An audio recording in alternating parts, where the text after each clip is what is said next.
Lincoln believed that the founding fathers had meant for slavery to end, but that they didn't believe that they could just end it overnight, that it was like a cancer, so widespread, you might not be able to cut it out without damaging the patient, but you can find ways to contain it.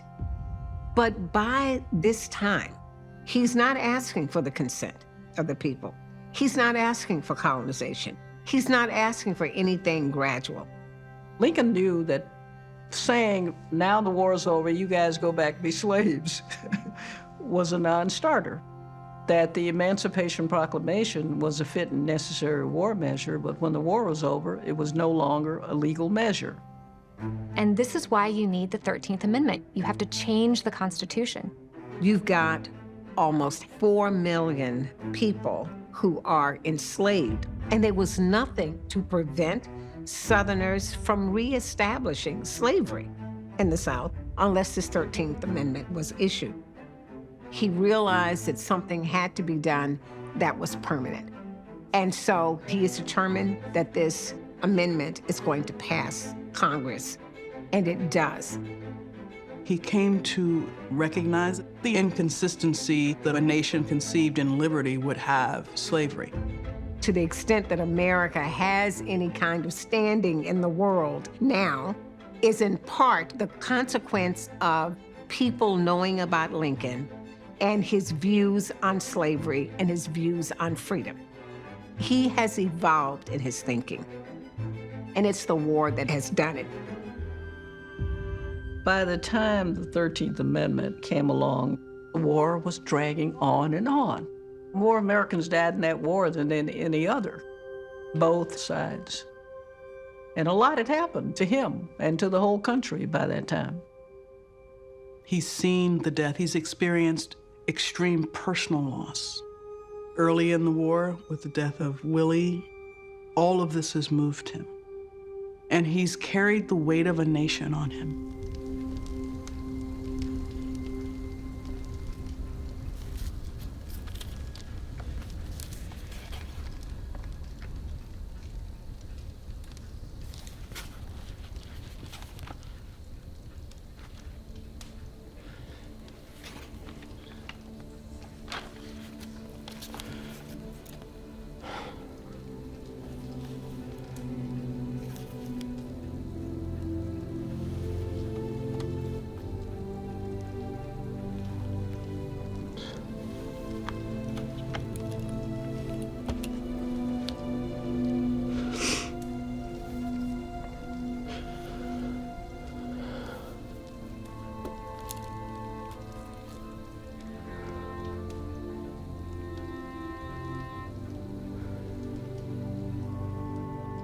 All these people wiped out by the war. He must write letters consoling those who had lost members of families, fathers, brothers. And all of this grinds him down. You see it in his face. The hollows of his cheeks sink more deeply in. He said at one point that there was a tired spot in him that no amount of rest could touch. Those photographs are haunting. Etched on his face is a testimony, a record of the stress that he endured. Every president ages during their presidency, but nothing like Lincoln 3 or 4 years after he assumes office. It gives you a sense of the burden that he was carrying. How can any human being accept the casualties that were piling up and take personal responsibility without resigning or killing yourself over this tragedy unless you could find a higher power that was instrumental in causing the war to go on for so long? And Lincoln writes a memo to himself that has become known as a meditation on the divine will. If God wills that this contest continue, it will continue.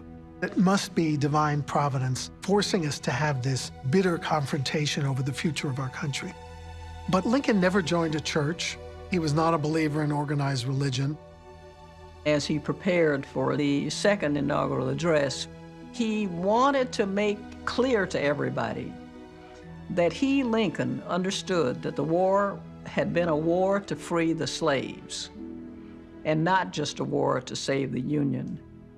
And he wanted to make sure that everybody understood that slavery was done forever in the country.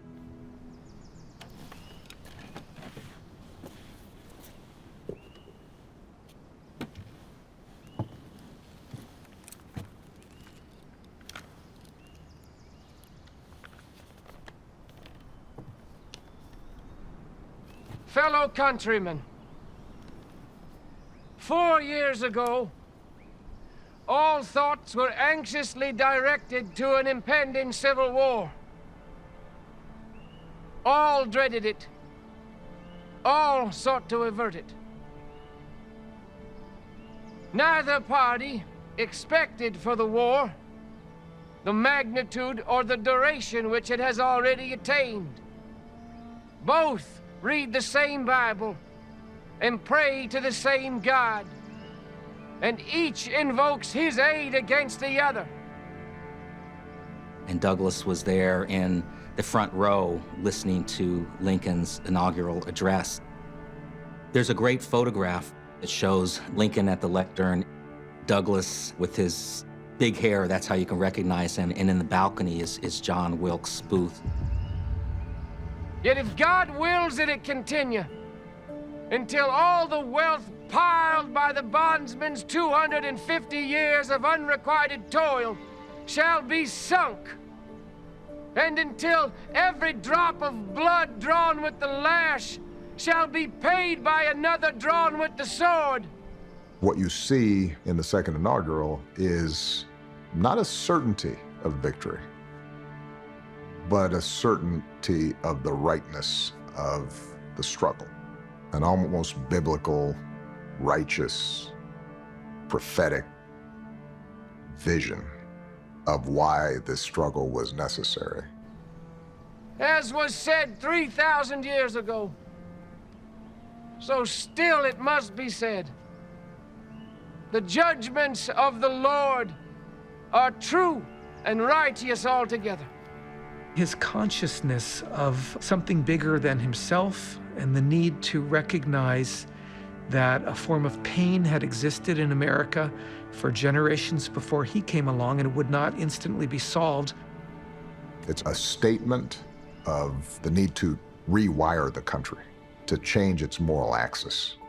He's now telling a new story about what America should be. Who are we? What do we believe in? With malice toward none, with charity for all, with firmness in the right, as God gives us to see the right.